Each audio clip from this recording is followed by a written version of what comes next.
Luigi, many thanks for being with us, and you have the floor. Thank you very much. I generally am always the last one with the name Z, so I don't know what I owe this privilege of starting this panel. So I will start by describing, there was a famous Italian writer that used to say that in Italy the situations are critical but not serious. And I think that represents very well what is the Italian situation today. It's very critical, and it's very critical because Italy is a country that has not been growing for 20, 25 years. It's not been growing in GDP per capita, in productivity. It's a country where the level of youth unemployment at some point reached 43%. Now is only 31%, in which only 17% of people between 15 and 25 actually have a job. And every year, 250,000 people leave. We talk about the immigration crisis. We have an immigration crisis. We are the best and the brightest, financed, by the way, by the state, that leave the country and go to make Germany, the United States, rich. And it's a country where criminality is pervasive. And I'm not talking about the mafia, which of course is very important. I'm talking about business. So the biggest project to save Venice, the Moses, cost the Italian taxpayers more than 3 billion, of which 1 went in bribes. And nothing will ever be done. And Venice is still sinking.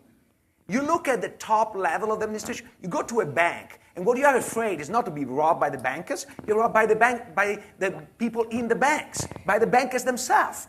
I did a study on NPLs, and 6% of the CEOs of banks have been indicted, not investigated, everybody's investigated in Italy, indicted for crimes, excluding usury, because as I said, usury is the business model, is not a deviation.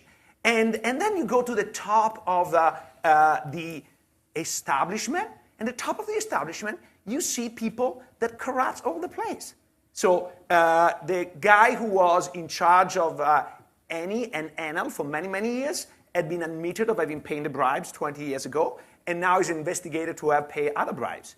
The former president of Confindustria, now chairman of Eni, her brother paid a bribe to Eni, admitted, okay? And the former vice chairman of Confindustria, Montante, is now indicted for bribes, and you keep going. Confindustria, which is the Association of Industrialists, run a newspaper that Carlo writes in, and I used to write it, and the newspaper is investigated for financial fraud and misappropriation. So the industrialists, when they run a newspaper, they can't even run it in a way that is transparent and decent. And so all this, I did not even mention the South. You take the problem, you multiply by a factor of 3 or 4, and you have the South. So everything is worse in the South, and that's the reason why people are desperate. And then, of course, you add the public debt, which is very large, and in a country that doesn't grow in productivity and things, is pretty dramatic situation. So why do I say it's not serious? Because look at the debate today. It says all the debate, you look at the newspaper, all the debate is about the budget and the spread. Now, if there is one thing that doesn't kill us immediately, it will kill us eventually, and then there is a very serious banking loop, is the spread. Why? Because we have a 7 years maturity, so the impact of this increasing cost is not immediate, number one. Number two, we are 7 years away from the previous crisis, so the debt maturing today is a debt with much higher interest rate. So if we just renew the debt at the current rate, we're not making temporarily the deficit worse. Now, eventually, of course, we'll get, but it's not like an immediate crisis.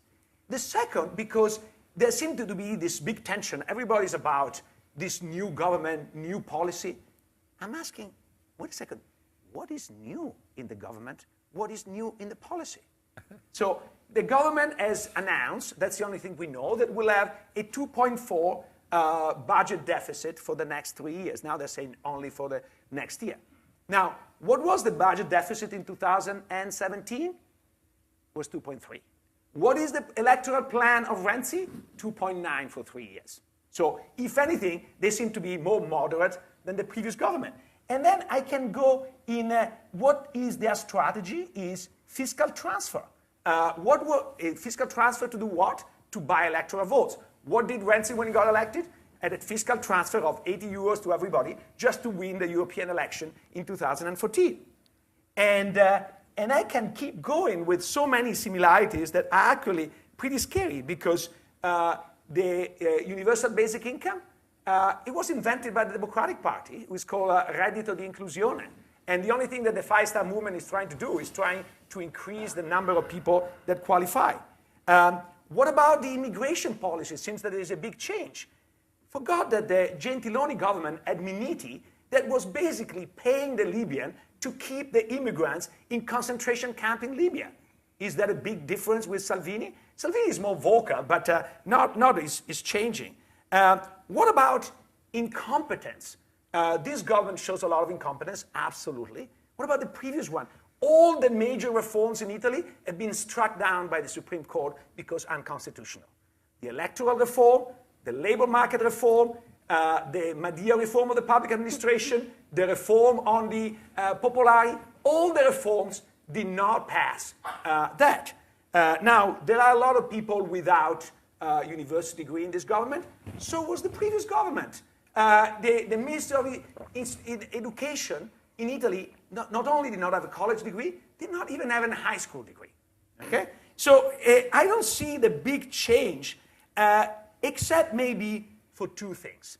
Number one, the previous government was much more in bed with the financial establishment than this one. Why? The Letta government did a reform in which the seigniorage was transferred to banks to prop up the banks. If there is one thing, I am a guy that wants to minimize the government, but there is one thing that belongs to the government. It's called seigniorage. The fact that the seigniorage was actually transferred to the banks to prop them up, it really irritates me. Second, we just discovered that they were very friendly with in making concession. So Autostrade got a renewal for many, many years at an outrageous rate. They guaranteed 11% of return. And that is really a scream. They wanted to have the Olympics in Rome. Now, what brought really the straw that broke the camel in Greece was the Olympics in Greece. And in Rome, they still have to pay the debt of the 1960 Olympics, okay? And they wanted to do the Olympics. Why? Because all the builders wanted to build the Olympics. They did a bank rescue that was indecent, in my view, and the kick was a Cristiano Ronaldo law. You know why Cristiano Ronaldo came to play in Italy? It's not because Juventus is a good team. It's because the Renzi government did a special law in which if you are from abroad and you come to Italy, you have a cap. You don't pay more than $100,000 in taxes. So Cristiano Ronaldo is receiving 25 million. He pays $100,000 in taxes. And of course, who also moved with Cristiano Ronaldo? Davide Serra, a friend of Renzi, who, by the way, now is employing Matteo Renzi as he is in parliament. So I think that that seems to me one big difference. The previous government was completely captured. This one is likely to be captured, but remains to be seen. The second is the attitude vis-à-vis Europe. This is the previous government was taking everything that Europe was doing. So there was a BRRD that was clearly not appropriate given the Italian situation. And we had a government where the finance minister, the economic minister, was the previous number two of the Bank of Italy. Shouldn't he know the fragility of the Italian banking sector? Shouldn't he know that under his supervision, banks had crammed the portfolio of depositors with risky debt? He should have known, and he accepted, that that debt could be converted into equity overnight. Without anything. Why? For the good of Europe. And what about the budget confrontation? If you read the newspapers of 2 or 3 years ago, the Renzi government was always fighting for more flexibility vis-à-vis Europe. The only difference is they were more polite in this. Why? Because they actually wanted to portray as pro-European, without admitting that Europe has some fundamental flaws. Has some fundamental flaws that are primarily responsibility of us economists, because we designed a system, of course the politician endorsed, but we designed a system that was not adapt to the situation and very much backward-looking rather than forward-looking. We designed a system to fight only one enemy, inflation, and forgetting the number one issue of a bank, of a central bank, is financial stability. The reason why in the United States we have a Federal Reserve Bank was not to fight inflation, was to prevent instability in the financial system. And the European Central Bank does not have any mandate on financial stability. The only thing is keep the price level below an inflation of 2%. And in fact, does not even have a mandate against deflation, because if this deflation is still below 2%, and they're fine. And so I think that that's a problem number one. Problem number two is we know that a euro area, a common currency area, does not work without some fiscal transfer. And those fiscal transfer, or at least some risk sharing, they were not designed to begin with. They were not designed knowingly. There is a very famous interview that Prodi gave to the Financial Times in 2000, and he said, we knew when Prodi was the prime minister who brought Italy into the euro, so we knew that the system was not designed with a proper mechanism, but he said, there will be a crisis, and when the crisis will hit, those mechanisms will be made in place. And he was right that there would be a crisis, and that was very prescient. Unfortunately, during that crisis, very little has been done. So after 10 years of the crisis, we have 2 of 3 of the legs of the banking union, but the third one is completely missing. And we are doomed to have a bank sovereign loop. In fact, I said that the spread does not kill us immediately, but it does kill us through the banking sector. The Italian banking sector is still weak, is recovering, is doing better, has made a lot of progress, has recapitalized a lot, but it's still weak, and is full of Italian government bonds. Like the US banking sector is full of US bonds. But imagine if Illinois was full of Illinois state bonds. All the Illinois banks would be in trouble because the Illinois budget is a disaster. Actually, the only thing that makes me feel home in Chicago is Chicago politics and Chicago public finance. They are exactly like the Italian ones, okay? And so, but the difference is that the banks in Chicago can still lend because they are not full of government bonds, they're not full of Illinois bonds, and because there is a federal deposit insurance that will pay, not a Illinois deposit insurance that will not be worth the paper it's written on, and because we have a system of transfer so that if there is a moment of unemployment, actually in the part of the unemployment insurance is paid by federal funds and not by Illinois funds. So I think that, in my view, this government takes the wrong approach to fight against Europe, but I think has a correct vision that Europe needs to be reformed, and there is no willingness to reform. One thing I would like to ask the panelists when they answer is, what is, in their view, the chance that within the next 5 years we have some form of unemployment insurance, some form of protection for banks and deposit insurance? I don't think that any of this is likely to come anytime soon, certainly not with the current environment. So I think that is a very, very difficult situation.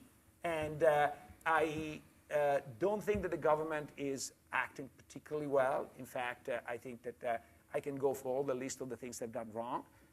It's much easier to say what you have done wrong. It's much more difficult to say what you should do. And I would like to leave the panel with a question.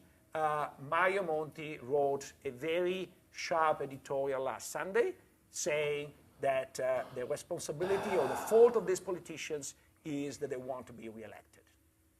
And in a democracy, that's not a bug, it's a feature. We have a democratic system because we want people to be accountable, we want elected to be accountable to people. And so the question is, if in Italy, and maybe we can change, but if in Italy that's what people want, how are you going to do it otherwise?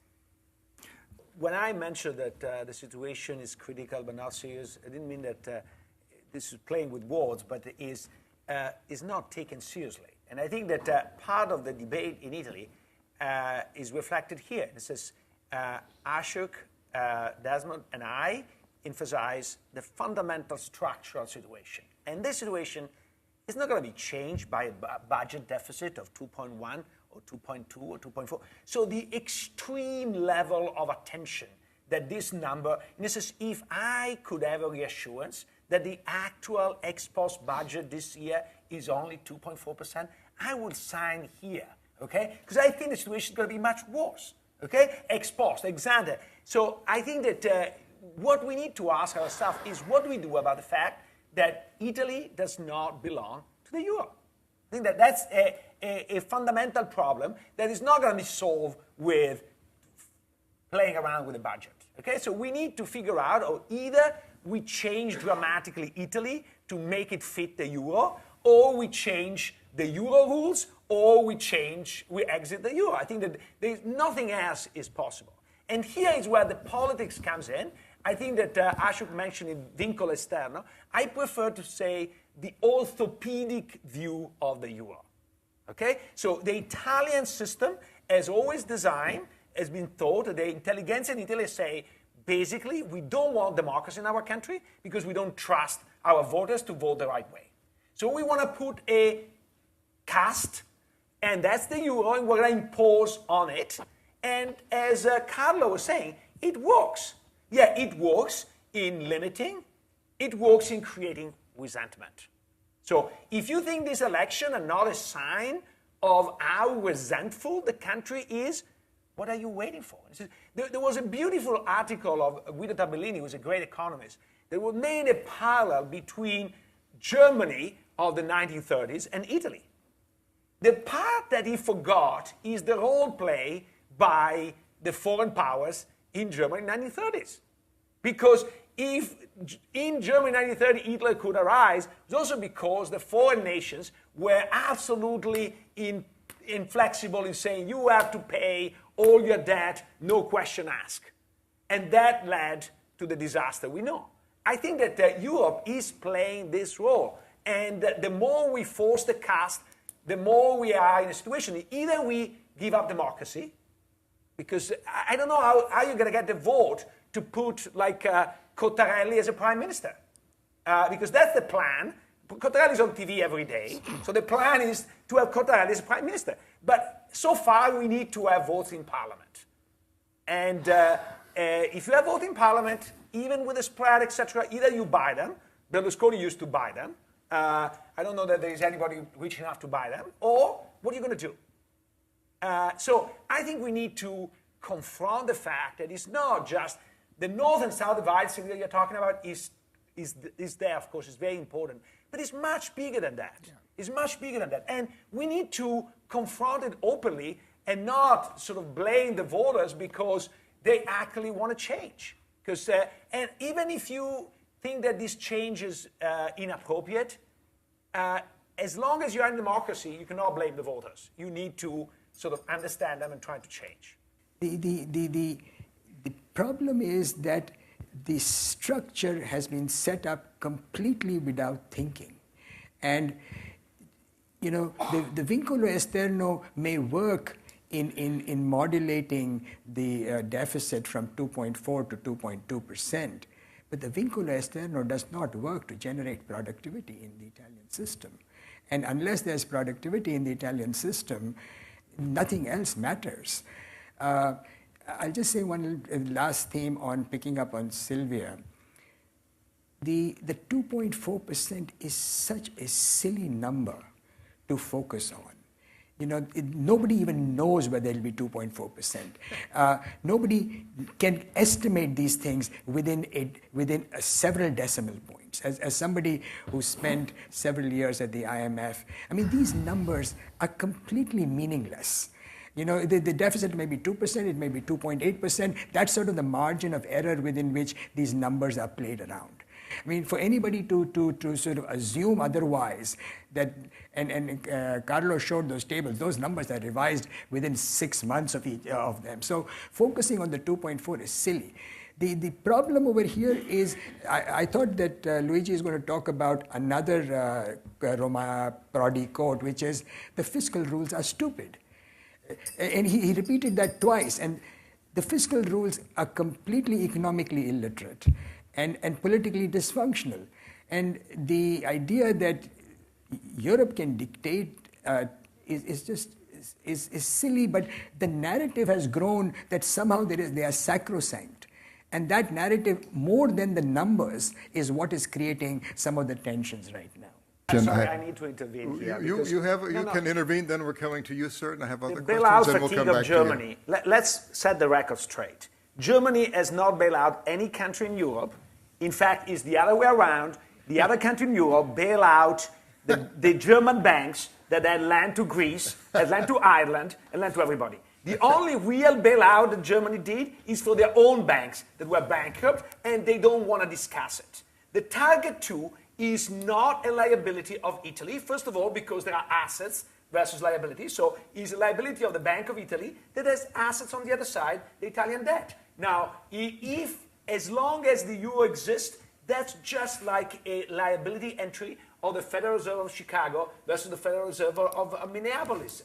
I don't think that this attitude is what exactly generates the tension. What Friedman said, once you have a common currency, you start to pitch the lazy Greeks against the Nazi Germany. We didn't used to say that, and we do say that in spite of the fact that, at least until recently, there were more Nazi in Greece with the Golden Dawn, and more lazy in Germany, because actually Greek people work harder than the Germans if you look at the statistics.